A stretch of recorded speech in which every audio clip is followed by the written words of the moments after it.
Comienza el informativo. Las consecuencias de la crisis venezolana también las viven los extranjeros que han huido de ese país. Es el caso de la familia Navarro Maturana, que una vez partió hacia Venezuela desde Chile en búsqueda de una mejor vida. Hoy, debido a las profundas carencias por las que atraviesa la nación gobernada por Nicolás Maduro y después de haber vivido durante décadas en Caracas, tuvieron que regresar a Santiago para volver a comenzar de cero. María Soledad Maturana se fue de su país natal, Chile, hace varias décadas, con el proyecto de construir para sí misma y su familia una nueva vida en Venezuela. Pasó allá gran parte de su adultez y fue en ese país en el que crió a sus hijos. Pero todo terminó hace apenas un mes cuando decidió regresar a su país de origen debido al colapso económico venezolano. Lo principal fue la salud, porque allá las medicinas se volvieron inalcanzables. En los hospitales no se encuentra nada, nada. Uno te va a un hospital, te ve el médico, pero lo demás, todo lo tienes que llevar tú. Durante ya más de 5 años, la crisis económica, política y social en Venezuela se ha hecho cada vez más profunda. No solo faltan las medicinas, sino también los elementos básicos, condiciones que han llevado a más de 3 millones de personas a huir del país. Miguel Ángel Navarro Maturana, hijo de María Soledad, nació en Venezuela, pero ahora vive en Chile con su madre. En este preciso momento, no creo que haya ningún otro país de Latinoamérica que esté en la situación que está Venezuela. O sea, todo el que sale es porque en el otro país seguramente va a encontrar algo un poquito mejor que el que está allá. Y Dios bendiga a todos los que están allá, porque de verdad que lo están pasando feo, mal, triste y grave. Sin querer ahondar en un tema de decir es culpa tuya o es culpa tuya. Es culpa del entorno, es culpa de todos, es culpa de una sociedad que está en descomposición y que lamentablemente para que eso cambie no va a ser ahorita. Ellos no solo culpan al régimen de Nicolás Maduro, sino a una plaga generalizada de corrupción dentro de las instituciones. Siendo bien ecuánime, yo no creo que toda la culpa sea de él. Yo creo que mucha culpa tienen sus acompañantes, que todos roban. Entonces, no puede surgir un país con tanto ladrón. La familia Navarro Maturana hace parte de unas 100 familias de chilenos que llegaron a Santiago el pasado 27 de noviembre como parte del programa de retorno humanitario promovido por el gobierno de Sebastián Piñera. El Ejecutivo chileno se ha comprometido a continuar coordinando el regreso de los connacionales que así lo deseen.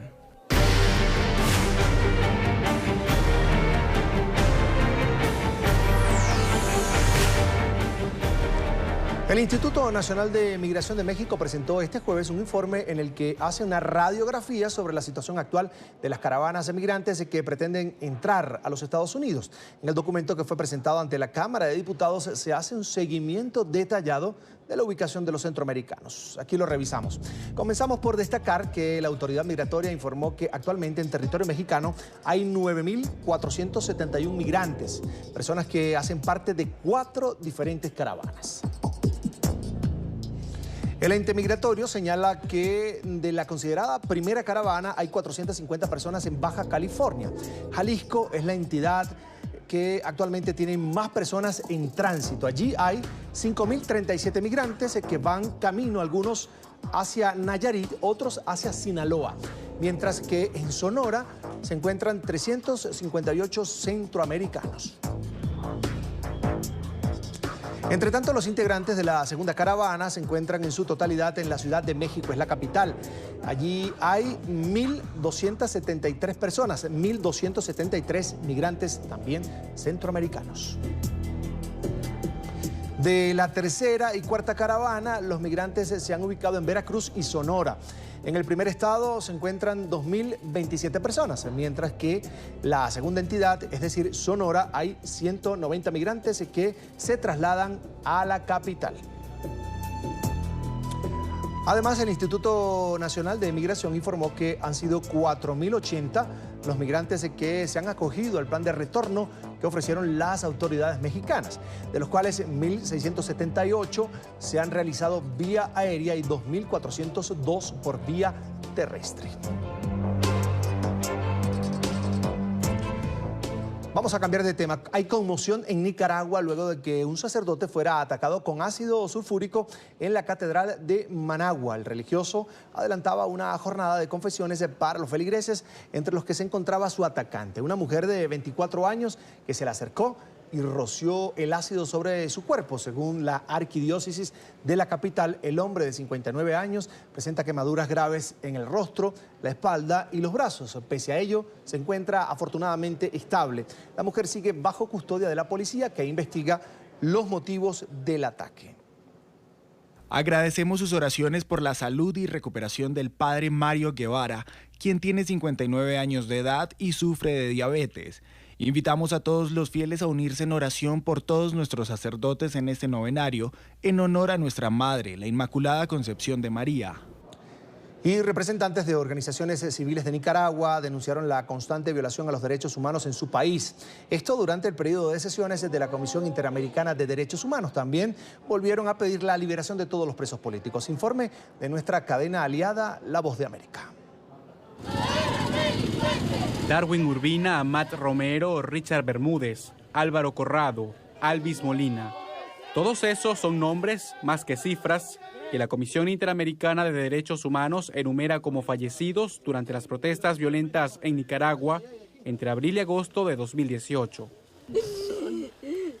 Buscando hacer justicia que aseguran no existe en su país, organizaciones civiles como el Centro Nicaragüense de Derechos Humanos testificaron en una audiencia pública de la CIDH en Washington para denunciar las violaciones de estos derechos. Porque a este momento no hay ninguna investigación por parte de las autoridades de investigar las circunstancias y sobre todo establecer las responsabilidades. El secretario ejecutivo de la Comisión Permanente de Derechos Humanos de Nicaragua, Marcos Carmona, denunció irregularidades en los procesos judiciales de cientos de personas que se encuentran detenidas en su país por protestar contra el gobierno y que han sido calificadas como terroristas. Desaparición forzada temporal, violación al derecho a comunicación con sus familiares, aislamiento, maltrato y discriminación de las personas procesadas por el derecho a protestar. Frente a los defensores de derechos humanos, sillas vacías, pues la representación del Estado nicaragüense decidió no participar en la audiencia pública. En Managua, el gobierno sandinista niega que existan presos políticos en su país y cataloga como golpistas a más de 200 personas que contabilizan como detenidos tras las protestas. Pese a eso, organizaciones independientes enumeran más de 500 presos. La CIDH recibió las denuncias y reafirmó su interés en las investigaciones, al tiempo que solicitó al gobierno del presidente Ortega que proporcione información actualizada sobre la evolución de la crisis en Nicaragua y permita que la comisión sea parte garante de los juicios que las organizaciones denuncian como sesgados. Luis Almagro, actual secretario general de la Organización de los Estados Americanos, anunció que irá por la reelección en su cargo. En su cuenta de Twitter afirmó que lo hace a petición de un grupo de embajadores. Durante el ejercicio de sus funciones al frente de la OEA, Almagro ha sido un duro crítico de regímenes como el de Venezuela o Nicaragua, además de ser un defensor de los derechos humanos en la región. Embajadores de Colombia y Estados Unidos me han transmitido planteo conjunto de grupos de países expresando apoyo a mi candidatura para reelección como secretario general de la OEA. He decidido aceptar dicha responsabilidad. Fue detenido en Lima el presidente de la Federación Nacional de Fútbol de Perú. Edwin Oviedo es acusado por la Fiscalía de estar relacionado con la red de corrupción que corrompió el Poder Judicial en su país, en Perú. El ente investigador cree que el dirigente deportivo pagó sobornos a integrantes de la Corte Suprema para que excluyeran su nombre dentro de una pesquisa por el asesinato de 2 líderes sindicales. Vamos ahora a Bolivia, donde este jueves se vivió una jornada de paro cívico nacional.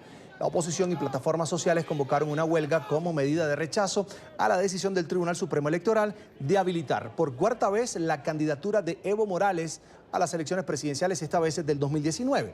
La medida se suma a la de colectivos que marchan desde el fin de semana hacia La Paz, que es la sede de gobierno. El fallo del Tribunal Electoral desató una ola de protestas en el país. Los ciudadanos aseguran que la decisión desconoce la voluntad del pueblo que en el año 2016, en un referendo, le dijo no a otra postulación del mandatario a la presidencia de la República.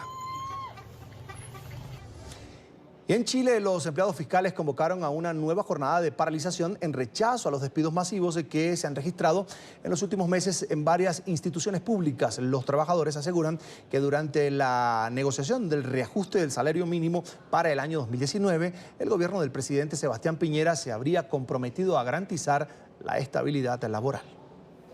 Con pancartas y arengas, miles de trabajadores estatales en Chile llegaron hasta el Palacio de la Moneda para exigir al gobierno del presidente Sebastián Piñera que no se materialicen más despidos en ministerios y otras instituciones del país. Por políticas económicas y sociales ha ordenado el despido en casi todos los servicios del Estado de un importante número de funcionarios. Los que estamos aquí reunidos, funcionarios activos que no hemos sido despedidos, la mayoría de nosotros, y dirigentes sindicales, estamos acá justamente para demandar al Estado el término de los despidos. Los dirigentes sindicales insisten en que el Ejecutivo se comprometió durante las negociaciones del reajuste al salario para 2019 a que garantizaría la estabilidad laboral. Cuando nosotros cerramos la negociación de las organizaciones sindicales del sector público con el gobierno, evidentemente fue una negociación en que los elementos económicos fueron muy complejos de concordar. Pero fue un centro, un eje central de la negociación el garantizar de parte del gobierno que el proceso de renovación que hoy día estamos viviendo iba a ser realizado con absoluta objetividad. Los funcionarios además piden que los trabajadores que fueron despedidos vuelvan cuanto antes a sus puestos de trabajo. Funcionarios que nunca han tenido ningún problema y por lo tanto no merecen en ningún momento, ¿no es cierto?, esta medida que ha tomado este gobierno y los jefes de servicio. Por lo tanto, la exigencia que nosotros hacemos efectivamente es reincorporar a los funcionarios que corresponde que reintegren, digamos, y cumplir sus funciones y terminar su periodo. El presidente Sebastián Piñera ha señalado que los despidos han sido estudiados en cada uno de los ministerios e instituciones del país, donde se ha revisado, entre otras cosas, la relevancia del cargo y el desempeño de cada uno de los funcionarios. En muchos de los casos ha sido vencimiento de contrato. Los trabajadores de Chile han señalado que si no son atendidas sus exigencias, están dispuestos a continuar movilizados. Soy Juan Pablo Monsalve, este es un informe para NTN 24 desde Santiago de Chile. Finalmente descansa George Bush padre. El expresidente de los Estados Unidos recibió el último adiós en una ceremonia íntima en la iglesia episcopal San Martín de la ciudad de Houston. Hicieron presencia a sus hijos, su familia y las personas más allegadas. Tras el oficio, los restos del exmandatario fueron trasladados hasta su lugar de descanso final a bordo de un tren cuya locomotora fue bautizada como Bush 4141. George H.W. Bush fue enterrado en la biblioteca presidencial junto a su mujer Bárbara y su hija Robin, quien falleció con tan solo 3 años de edad por efecto de la leucemia que padecía. George Bush fue un gran miembro de la mejor de las generaciones.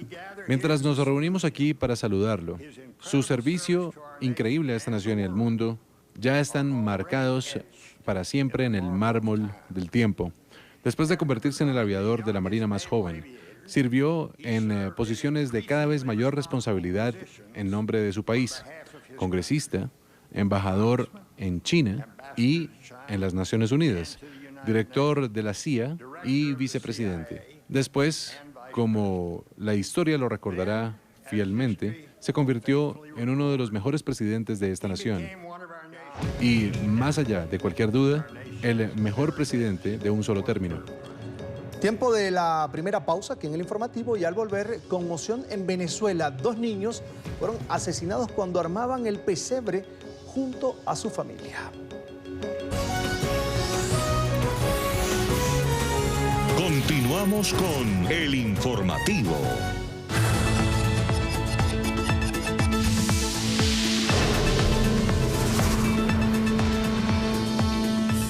Conmoción en Venezuela. 2 menores de edad fueron asesinados en su casa mientras elaboraban en familia el tradicional pesebre.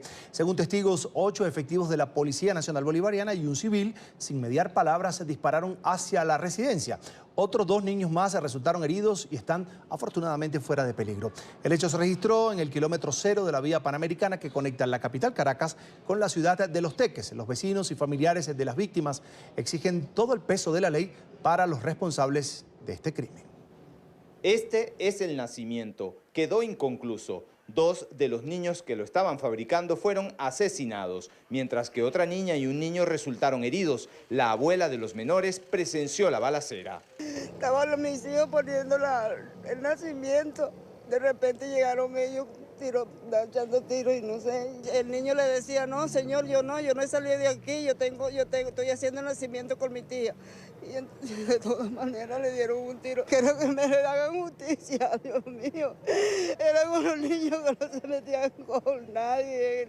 Ellos no salían de aquí. Jonaiker Moreno y Ricardo Castro Moreno, de 13 y 16 años, estudiaban primero y quinto año de bachillerato respectivamente. Su tío contó lo sucedido. Ellos estaban aquí. Entonces fue cuando llegaron los policías y empezaron a disparar. Al mayor de ella, de 16 años, le dan aquí en la espalda y él cae ahí donde estoy parado. Él le decía que él no se metía con nadie, que él no había sido, que él estaba haciendo su nacimiento. El policía vino y le dio una patada y le dio un tiro en el pecho. Y después, como estaba hablando, le dio un tiro en la boca, como para que no hablara más. María Lourdes Prada cuenta que siempre dormía con el menor de sus nietos en esta humilde vivienda. Señaló que con sacrificio los estaba sacando adelante, pero las balas acabaron con el sueño. Él dormía conmigo, el más pequeño.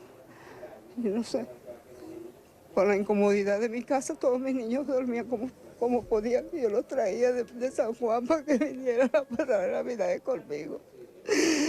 Yo no sé qué voy a hacer.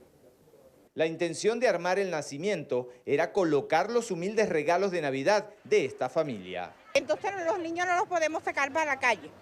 No pueden estar. No tenemos para pagarle un parque. Esto querían los niños, hacer el nacimiento, para ellos gozar de su nacimiento el 24, ponerle su regalo. ¿A dónde se le van a poner? ¿En una tumba? Una Navidad trágica para la familia Moreno y para los vecinos. Estamos en un país sin leyes. Aquí con este gobierno no tenemos leyes. ¿Qué es lo que tenemos? Malandros con uniforme. Mira, matan a los niños. ¿Ya qué vamos a esperar? Este es el niño Jesús que le dan a esa madre. Un regalo, quitarle a su hijo. No, por Dios. Y en Venezuela se está viviendo tristeza, sangre. Es posible que uno se levante de su cama y vea esto.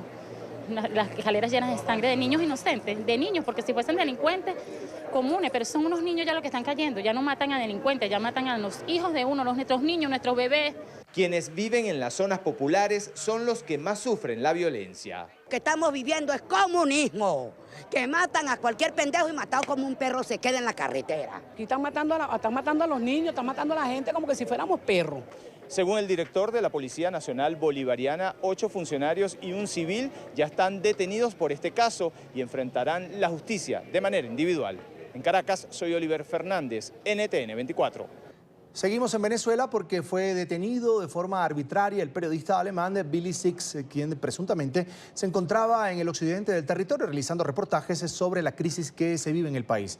Durante una gira del presidente Nicolás Maduro le tomó una foto al mandatario y fue apresado. Las autoridades lo acusan de espionaje. Billy Six es un periodista independiente alemán que estaba en el occidental estado de Falcón, en Venezuela, realizando reportajes sobre la crisis y fue detenido. Es acusado de espionaje. Sabemos que está aislado y que fue presentado ante tribunales militares y no tiene ni siquiera abogados.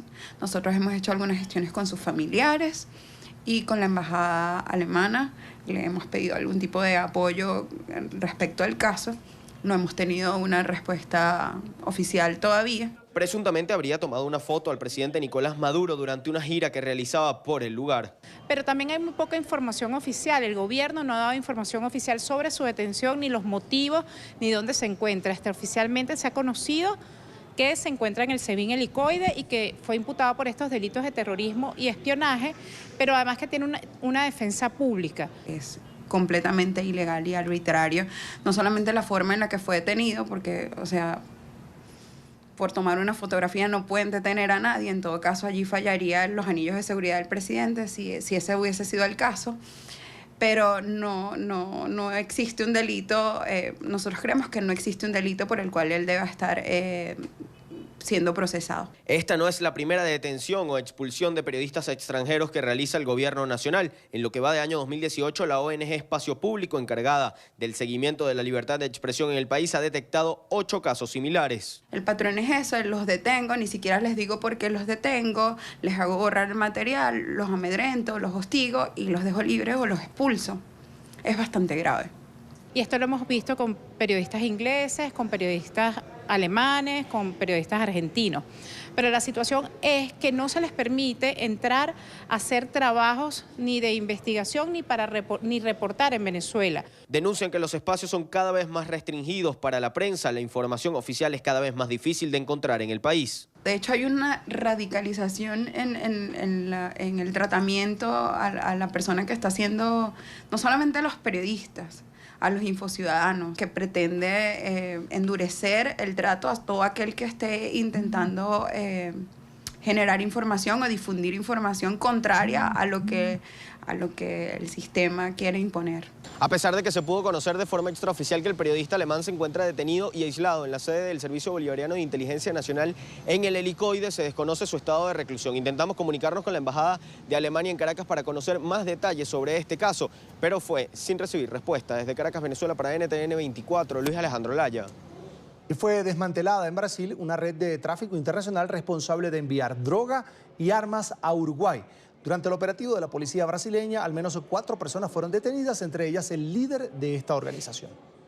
4 personas fueron detenidas hoy por la policía brasileña acusadas de integrar una red de tráfico que mandaba drogas y armas a varias ciudades de Uruguay, incluida Montevideo.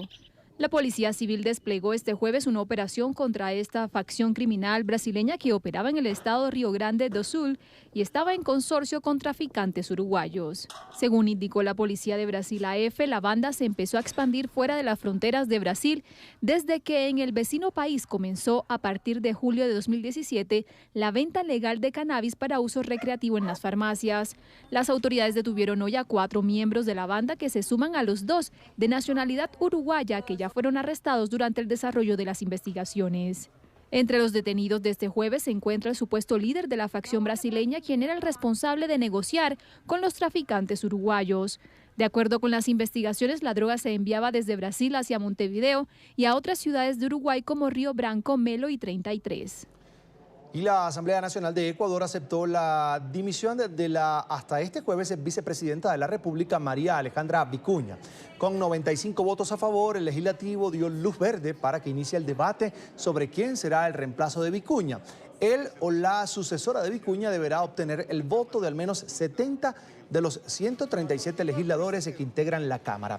El presidente Lenín Moreno presentó a sus 3 candidatos y firmó el decreto además para que el Parlamento inicie el proceso de elección. La terna está compuesta por, en el primer lugar está Otto Sonnenhorsten, que es una persona relacionada con la actividad periodística. Me alegro mucho por el que es economista. Es economista, sí. Ah, es economista. Bueno, a pesar de eso le hemos puesto. Es economista de primer mundo, ¿ah? Y pertenece a él. Y es de Aeres. Sí. La segunda persona es una persona que ha trabajado muchísimo en el área social, principalmente en el tema de la orientación y la educación de niños con discapacidad en la Fundación El Triángulo, que es la señora Nancy Vasco de Maldonado. Y el tercero es una persona que está muy vinculada al sector educativo. En este momento estaba residiendo en otro país, pero entiendo que está dispuesto, si es que así lo determina la Asamblea, a venir a servir al Ecuador. Él está en México actualmente, ¿no? Que es Agustín Albán. Personas bastante conocidas, 2 de ellos guayaquileños, una persona quiteña, pues y ya es cuestión de la decisión que tome la Asamblea Nacional. Voy a firmar el decreto en este momento para que la Asamblea nos ayude a escoger a la mejor persona. Víctima de acoso, el presidente de Estados Unidos, Donald Trump, se jactó este jueves de los resultados de una encuesta de favorabilidad de una firma que le dio el 50% de aprobación. Dijo que si no fuera por lo que calificó como una falsa investigación de la trama rusa, en su imagen sería positiva de una manera mucho más alta. Trump además se declaró víctima de acoso presidencial. Si no fuera por la falsa casa de brujas rusa y con todo lo que hemos conseguido en los casi 2 últimos años, reducción fiscal, normativa, jueces, el ejército, veteranos, etc., mi tasa de aprobación estaría en el 75% en vez del 50% divulgado por Rasmussen. Esto es acoso presidencial. Se cumple la 4ª semana del juicio Joaquín El Chapo Guzmán. Agentes de la DEA y otros funcionarios del gobierno aportaron datos sobre las incautaciones e investigaciones que se adelantaron en contra del cártel de Sinaloa. Las autoridades confirmaron la existencia de propiedades en los sectores de Queens y Long Island para el almacenamiento de cocaína. Saludamos a esta hora a Laura Sepúlveda, periodista de nuestra cadena aliada La Voz de América, quien tiene más información. Laura, te escuchamos. Concluyó la cuarta semana de juicio a Joaquín El Chapo Guzmán y en esta última jornada fue el turno de funcionarios del gobierno para revelar detalles de las investigaciones y sobre todo de las incautaciones que han venido haciendo directamente relacionadas con el cartel de Sinaloa. Estas historias comienzan a dar un poco más de sentido a las versiones que han entregado testigos cooperantes a lo largo del proceso. Recordemos que alias Tololoche se refirió a unas embarcaciones submarinas que se utilizaron para el envío de cocaína, pues precisamente una de las versiones entregadas por el agente de la DEA que estuvo participando el día de hoy, él señalaba que más de 5.000 kilogramos de cocaína fueron incautados en una embarcación semisumergible que fue incautada muy cerca a zona guatemalteca. Precisamente allí fue donde allanaron esta embarcación. Dice que los 4 tripulantes que se encontraban a bordo les pidieron que no los molestaran y que se fueran, pero la solicitud no fue efectiva y se hizo el allanamiento que posteriormente, digamos, tuvo lugar en Costa Rica porque la embarcación pues fue llevada hasta ese punto para poder adelantar las diligencias correspondientes. También cabe resaltar que se refirieron a unas bodegas en las que se almacenaba droga en New Jersey. Hasta allí llegaban los trenes que eran enviados desde México y era este lugar en donde se sacaba la droga de los trenes y posteriormente se camuflaba en unos carrotanques que funcionan normalmente para el envío de aceite vegetal. Y así era otra de las estrategias que funcionaba para que posteriormente se enviara y se vendiera la droga en las calles de Nueva York. Recordemos que también Tololoche había revelado que esta era una de las estrategias que ellos tenían y que almacenaban la droga en casas de Long Island y de Queens. Información que también fue confirmada por agentes de la DEA hoy, precisamente para después sacarla a las calles a un precio que ellos decidieran y que fuera lo más conveniente. Continúa el juicio a Joaquín El Chapo Guzmán el próximo lunes a las 9:30 de la mañana, hora de la costa este de los Estados Unidos, aquí en la Corte Federal del Distrito Este en la zona de Brooklyn. Soy Laura Sepúlveda de La Voz de América desde la ciudad de Nueva York. Gracias, Laura. Hasta pronto. Pánico durante un aterrizaje en los Estados Unidos. Este jueves, un Boeing de la aerolínea Southwest se salió de la pista al tocar tierra en el Aeropuerto Internacional Hollywood Burbank en Los Ángeles, California. Los 117 pasajeros que iban a bordo fueron evacuados a través de escaleras móviles y no se requirió de la activación de los toboganes de emergencia. Hasta el momento se desconocen las causas de este accidente. La aeronave aterrizó en medio de una tormenta. Con estas imágenes vamos de nuevo a la pausa y ya regresamos con más. Continuamos con el informativo.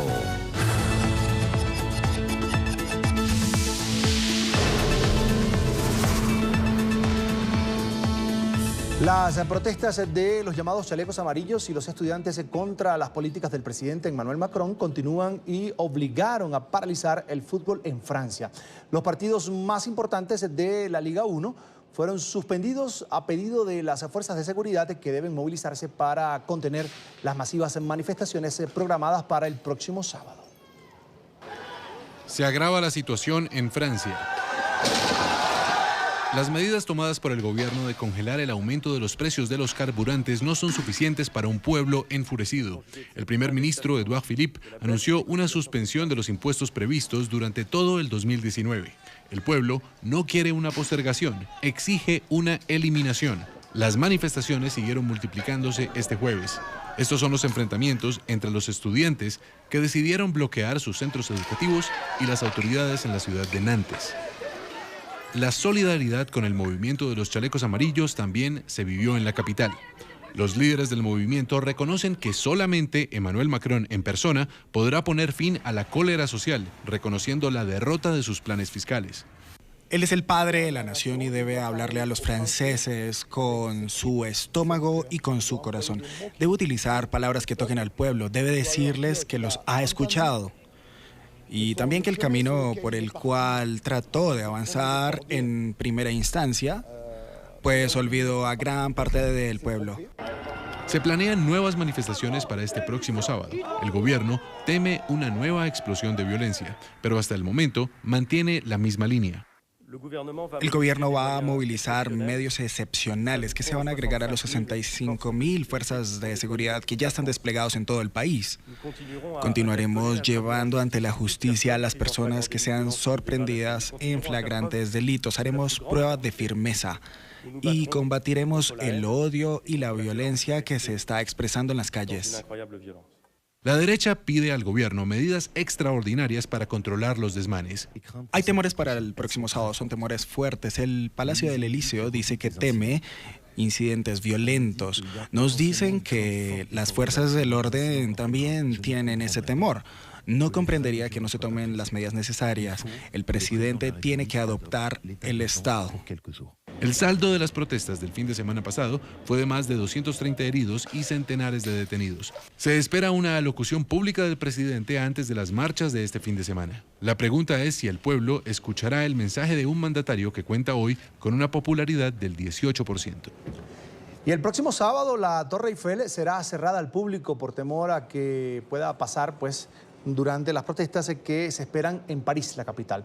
El icónico monumento se suma así a la lista de museos y comercios de la capital francesa que cerrarán sus puertas como medida preventiva. A través de un comunicado se anunció que los trabajadores de la torre consideran que no hay condiciones de seguridad para recibir visitantes. El Museo del Louvre, entre otros, están también en el listado de los lugares preferidos por los turistas que serán temporalmente clausurados.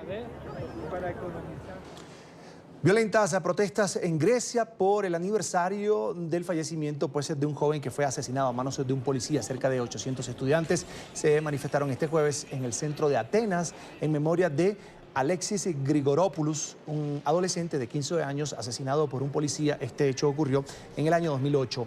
La fuerza pública usó gases lacrimógenos para dispersar a los manifestantes encapuchados que lanzaron piedras y otros objetos contundentes contra los uniformados. La jornada dejó destrucción en paradas de autobuses. Por lo menos 10 personas fueron detenidas. Hay tensión entre China, Canadá y Estados Unidos. Esto después de que la directora financiera del gigante electrónico chino Huawei fuera arrestada por las autoridades canadienses. Wang Shoumen no es solo la directora financiera, sino también la hija del fundador de esta compañía. Los detalles de su caso se mantienen bajo reserva judicial. Sin embargo, se sabe que fue arrestada por solicitud de los Estados Unidos y que pide su extradición. Washington acusa a la detenida de la supuesta violación de las sanciones impuestas por el gobierno estadounidense a Irán. Las autoridades estadounidenses han advertido que Huawei supone una amenaza para la seguridad nacional por sus supuestos lazos con el gobierno chino. Pekín presentó una queja formal ante las autoridades tanto canadienses como estadounidenses y exige además explicaciones y la liberación inmediata de Wang Shoumen. Puedo asegurarle a todos que somos un país con una rama judicial independiente y las autoridades apropiadas tomarán las decisiones en este caso sin ningún tipo de interferencia política, como debe ser el caso. Sin embargo, este es un caso obviamente que está ante las Cortes y hay una prohibición de publicación y sería inapropiado para mí comentar al respecto. El presidente de Filipinas, Rodrigo Duterte, está envuelto en una nueva controversia. El mandatario instó al pueblo a asesinar a los obispos católicos por considerarlos inútiles. Además, los llamó bastardos y aseguró que lo único que hacen es criticar. Duterte ha sido un férreo oponente de la Iglesia Católica luego de que los sacerdotes expresaran rechazo a las medidas del Ejecutivo y la forma en la que Duterte gobierna. Estados Unidos y Corea del Sur exploran caminos para avanzar en las negociaciones para que el régimen de Pyongyang abandone su plan de desarrollo de armas nucleares. Para este propósito ha sido convenida una reunión entre el secretario de Estado Mike Pompeo y su homóloga surcoreana. La reunión será clave para la definición de una hoja de ruta que pueda conducir a mayores acuerdos con Corea del Norte.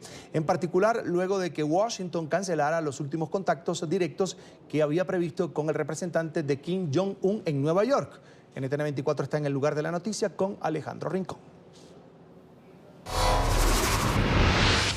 Hola, buenas noches. Fuentes del mundo diplomático aseguran que Estados Unidos no ha podido encontrar una hoja de ruta clara para poder implementar los acuerdos pactados entre Donald Trump y Kim Jong-un el pasado mes de junio en Singapur. Es por esta razón que la reunión de este jueves es tan importante, en la medida en que el secretario de Estado Mike Pompeo, junto con su homóloga de Corea del Sur, buscan abrir nuevos caminos de forma tal que se pueda avanzar en el proyecto de desnuclearización de la península de Corea. No en vano, este asunto sigue siendo por el momento uno de los principales puntos o prioridades de la administración Trump en materia de política internacional.